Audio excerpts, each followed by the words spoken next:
ha detto che lo stomaco è come uno scrigno segreto, che quindi è molto difficile, scusate, sapere insomma quale sia la causa scatenante di quello che avevo subito. Especially today, festival, Pongal festival.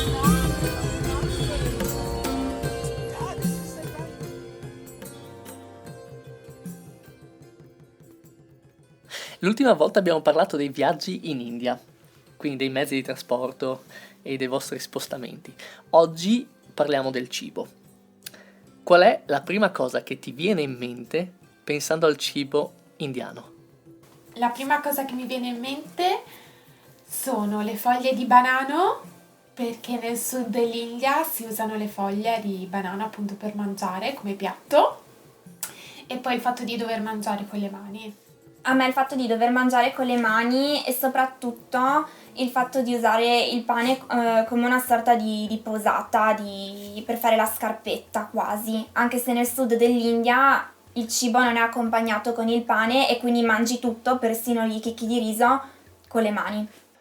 E quando abbiamo parlato precedentemente mi raccontavate delle vostre esperienze col piccante. Volete raccontarle anche ai nostri spettatori? Una volta stavamo viaggiando per il Tamil Nadu con padre Susai e stavamo visitando la città di Tanjore, e dopo averla visitata siamo andati a pranzo in questo ristorante e abbiamo preso pollo al masala o qualcosa del genere, solo che era molto speziato e molto piccante, quindi alla fine ho iniziato ad avere una fortissima sensazione di bruciore in bocca e stavo malissimo. E non c'era più acqua perché l'avevo bevuta tutta, non c'era più ciapati il pane perché l'avevo mangiato tutta, avevo finito tutto io e non sapevo cosa fare perché stavo malissimo, avevo le lacrime agli occhi ed ero rossissima. Allora ho chiesto al cameriere se avevano qualcosa di dolce da bere, perché il succo dolce tira via la sensazione di bruciore, e non avevano nulla. Mi ha detto che se volevo potevano farmi una spremuta d'ananas e ho detto di sì. Solo che non arrivava e quindi a un certo punto mi sono alzata perché, stavo malissimo, ho preso la borsa con i soldi e sono scappata dal ristorante alla ricerca di un baracchino dove prendere un succo. Ho preso il succo, ho iniziato a bere tipo 1 litro, sono tornata dentro e a quel punto è iniziata a star male Silvia perché aveva finito di mangiare in quel momento. Non c'era più acqua, non c'era più pane e soprattutto Giuditta era andata via con i soldi, quindi io non potevo neanche uscire e dire vado anche io a prendere un succo di frutta o qualcosa. Quindi io che cosa potevo fare? L'unica cosa era stare lì e patire e soffrire. E in tutto questo c'era padre Susa che mangiava tranquillissimamente, serafico, e che ci ha guardate e cosa ci ha detto? Ah sì, che dobbiamo dire no spicy per noi, perché sì, dopo i risultati sono questi. Judy is eating sugar cane. Manja zucchero da cane. Cane sugar. She is finding it very difficult to eat. She says that canna. It's easy for you. Easy. E oltre a questa esperienza col piccante c'è stato qualche altro incidente legato al cibo in India? Sì, decisamente.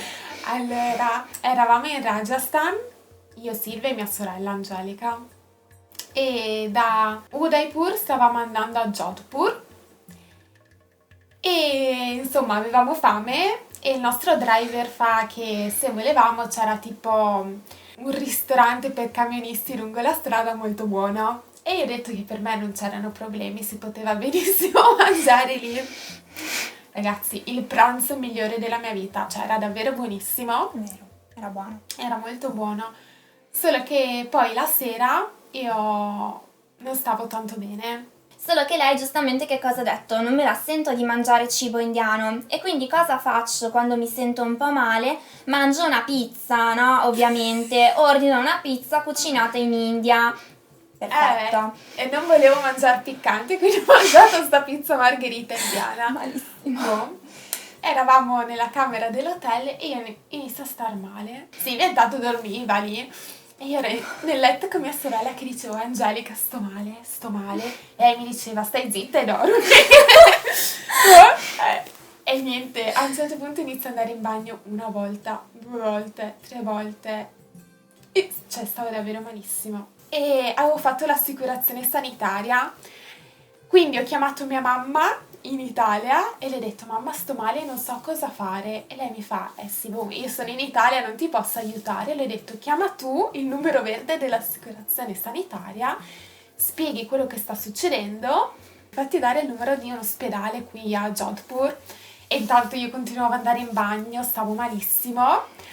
Io in quel momento sono scesa giù alla reception dove stava dormendo un lavoratore dell'hotel su una brandina, e io quindi l'ho sbrandato e gli ho detto: guardi che la mia compagna di stanza si sente male, questo è il numero, però lo chiami lei cortesemente. Noi ci aspettavamo che arrivasse un'ambulanza, che arrivasse qualcuno a prendere Giuditta.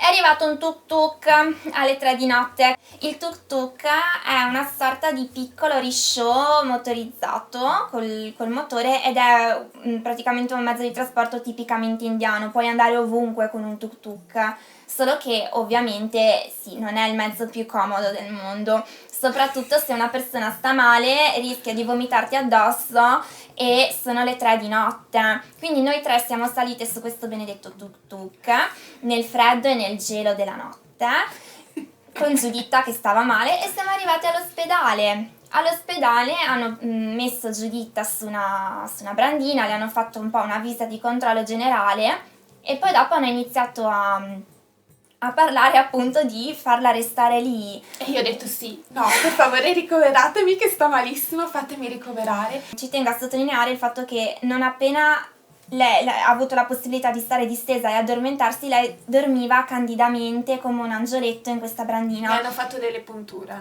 E poi dopo siamo tornate in hotel per riposare almeno un pochino.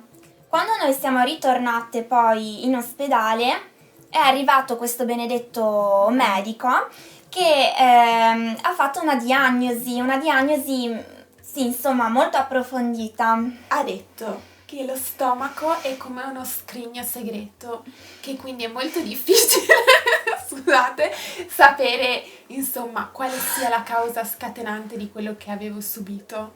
E quindi dovevo rimanere in osservazione almeno per 48 ore tipo. E qui è successo il finimondo, crisi, eravamo tutti incazzati. Fondamentalmente cosa era successo? Che noi avevamo lasciato Giuditta in ospedale e siamo andati a farci un giro per Jodhpur almeno, giusto per dire vabbè ci facciamo una camminata, ci vediamo insomma la città vecchia. E intanto Giuditta che aspetti sì, insomma di vedere ulteriori accertamenti da parte di questo medico che aveva sentenziato che la cura migliore per questo essere di Giuditta, per questa intossicazione, era banana and black tea.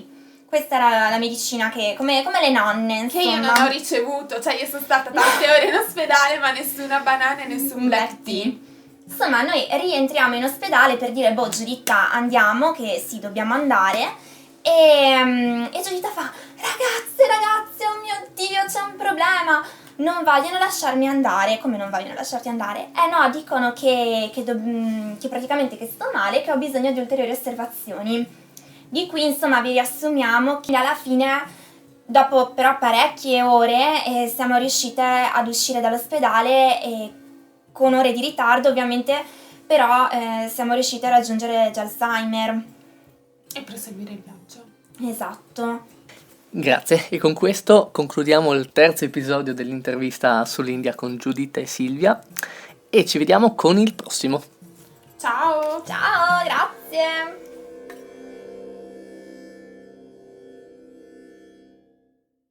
Eccola in azione, guardatela!